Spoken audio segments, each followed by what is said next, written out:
এই রোডটির নাম কি? মন ভোলানো সড়ক।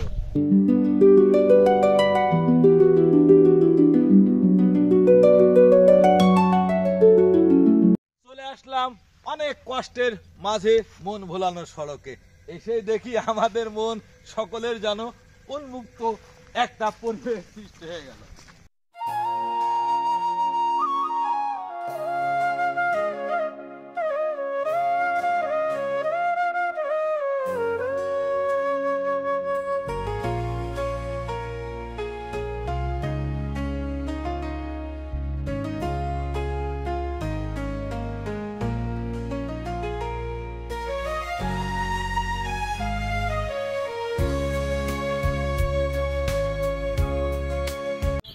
সেই আকাঙ্ক্ষিত জায়গায় সুন্দর একটা মাঠ,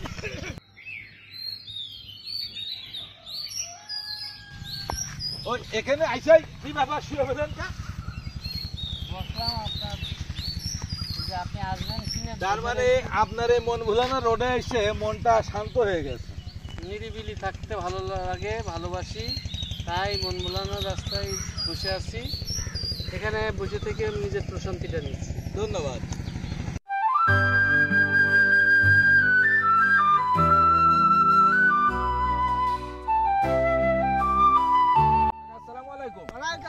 কাকা, এই রোডটার নাম কি? মন ভোলানো সড়ক। মন ভোলানো। আপনার বাসা কি এখানে? হ্যাঁ। আপনার নাম কি? হবিবার। হবিবার। ঠিক আছে কাকা, ভালো থাকেন।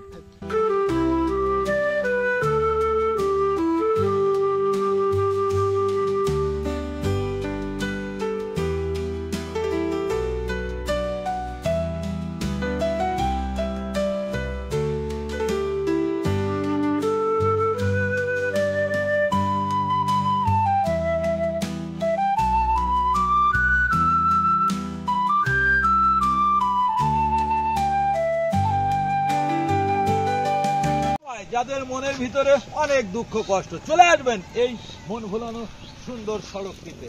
আপনারা আসার মুহূর্তেই এই মন ভোলানো সড়ক আপনার মধ্যে সমস্ত দুঃখ কষ্ট নিমিষেই নিবারণ করে দেবে, আপনাকে ফিরিয়ে দেবে নতুন রূপ।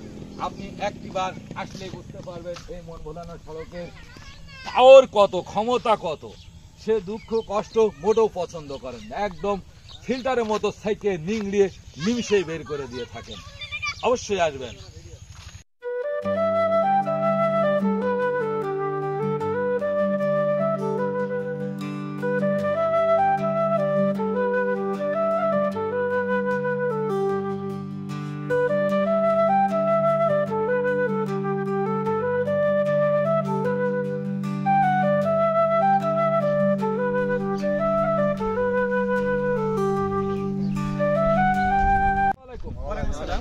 এই রোডটির নাম কি? মন ভোলানো সড়ক। মন ভোলানো সড়ক হওয়ার কারণ? এখানে যেহেতু প্রাকৃতিক দৃশ্য দেখা যায় চারিপাশ থেকে এবং খুবই সুন্দর মনোরম পরিবেশ, সেই দিক থেকে এইটাকে নাম দেওয়া হয়েছে মন ভোলানো। মানে মানুষের মধ্যে যে দুঃখ কষ্ট থাকে মোটামুটি আনন্দ ফিল করবে। আনন্দ। আপনার পরিচয়? আমি চট্টগ্রামের সরকারি প্রাথমিক বিদ্যালয়ের সহকারী শিক্ষক। সহকারী। নাম? মোহাম্মদ রাহুল রানা। আপনার? আমার নাম মিঠু। আপনি কি করেন? এই কৃষক, চাষবাস করা। আপনি? আমি চাষবাস করি। কোথায় বাড়ি আপনার? বলছি ফলসি। তাহলে তো আপনাদের একটা সুন্দরতম জায়গা, খুব মানান জায়গা, ভাগ্যে জুটে দিয়েছে, ভাগ্যে না? জুটে দিয়েছে, খুব মানান জায়গা। তাহলে ভালো থাকবেন আপনারা।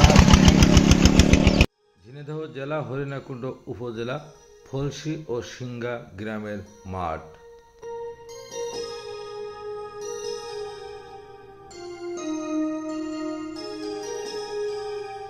মন ভোলানো সড়ক এই জন্যই, কারণ সবুজ প্রাকৃতির ছোঁয়ায় যত কষ্টই এই হৃদয়ে থাক মুহূর্তেই ভালো হয়ে যায়।